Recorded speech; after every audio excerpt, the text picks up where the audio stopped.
नई खबरों में आगे बढ़ते हैं। केरलम की बात करते हैं, जहां पिछले 1 महीने से ज्यादा का वक्त अब बीत चुका है, लेकिन आंदोलनकारी छात्रों की सुध लेने वाला कोई नहीं है। जो कांग्रेस दिल्ली के जंतर मंतर पर पूरी तरह से एक्टिव थी, वही कांग्रेस अब यहां सन्नाटे में है। वो उस राज्य में जहां उसकी खुद की पार्टी की सरकार है। मिट्टी खाने से घास खाने तक को मजबूर इन आंदोलनकारियों से सतीश सरकार का कोई नुमाइंदा तक सुध नहीं लेने पहुंचा। आलम यह है कि अब हड़ताल पर बैठे कुछ आंदोलनकारियों की सेहत पर भी साफ असर दिखने लगा है। हमारा भी प्रॉब्लम भी सोल्व हो जाएगा।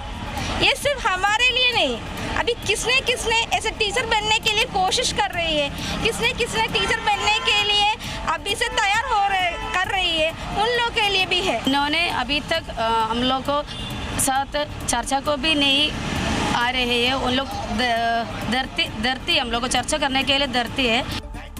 राहुल गांधी जो छात्रों की गूंज कार्यक्रम कर युवाओं की आवाज उठा रहे हैं, लेकिन ना वो इनसे मिलने पहुंचे और ना ही उनकी तरफ से बात की कोई खबर है।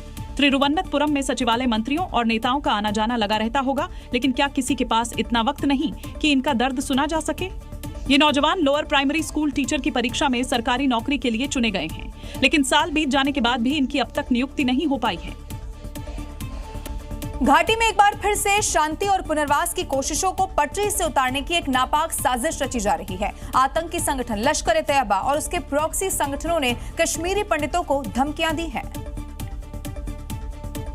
जिनके निशाने पर घर वापसी और कामकाज करने वाले कश्मीरी पंडित हैं, क्योंकि लश्कर-ए-तैयबा के प्रॉक्सी संगठन टीआरएफ और यूएलसी ने धमकी दी है।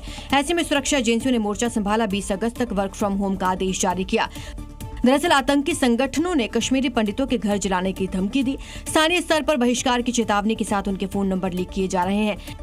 सुरक्षा एजेंसियों के अनुसार लश्कर-ए-तैयबा और द रेजिस्टेंस फ्रंट से जुड़े आतंकी प्रचार पोर्टल कश्मीर फाइट ने कश्मीरी पंडितों के खिलाफ धमकी भरे संदेश जारी किए। 6 लोगों के फोन नंबर भी शामिल हैं। इन धमकियों के सामने आने के बाद सुरक्षा और साइबर सेल एजेंसियों ने मोर्चा संभाला। सवाल है, कश्मीर में 90 के दशक में कश्मीरी पंडितों के साथ जो हुआ, क्या उस प्लान को आतंकी हाफिज सईद फिर से एक्टिव कर रहा है? उत्तर प्रदेश के आगरा की बात करते हैं, जहां नौकरी के नाम पर ठगी करने वाले गिरोह का पर्दाफाश हो गया है। आरोपी सिक्योरिटी कंपनी में नौकरी के नाम पर मोटी रकम वसूला करते थे और पैसे लेकर उसके बाद गायब हो जाते थे। और ये उसी गिरोह में शामिल 2 युवक और युवतियां हैं जो बेरोजगारों को निशाना बनाते थे। आरोपियों के पास से कई मोबाइल, रबर स्टैंप और सील के साथ ही पासबुक और मोबाइल बरामद हुए हैं। आरोपी सोशल मीडिया पर कंपनी के नाम से विज्ञापन देते थे और फिर नौकरी के नाम पर ऑनलाइन रजिस्ट्रेशन फीस लेते थे। अलग अलग पद के लिए अलग अलग रकम लेते थे और ज्वाइनिंग लेटर के नाम पर मोटी रकम वसूली जाती थी। इनके द्वारा देश भर के लगभग 15 राज्यों से 2500 के आसपास लोगों के साथ फ्रॉड किया जा चुका है। ये ठग गैंग करीब 5 साल से फ्रॉड कर रहे थे, लेकिन अब इनका भंडा फूट चुका है और अब पुलिस इसमें शामिल दूसरे आरोपियों की तलाश भी कर रही है।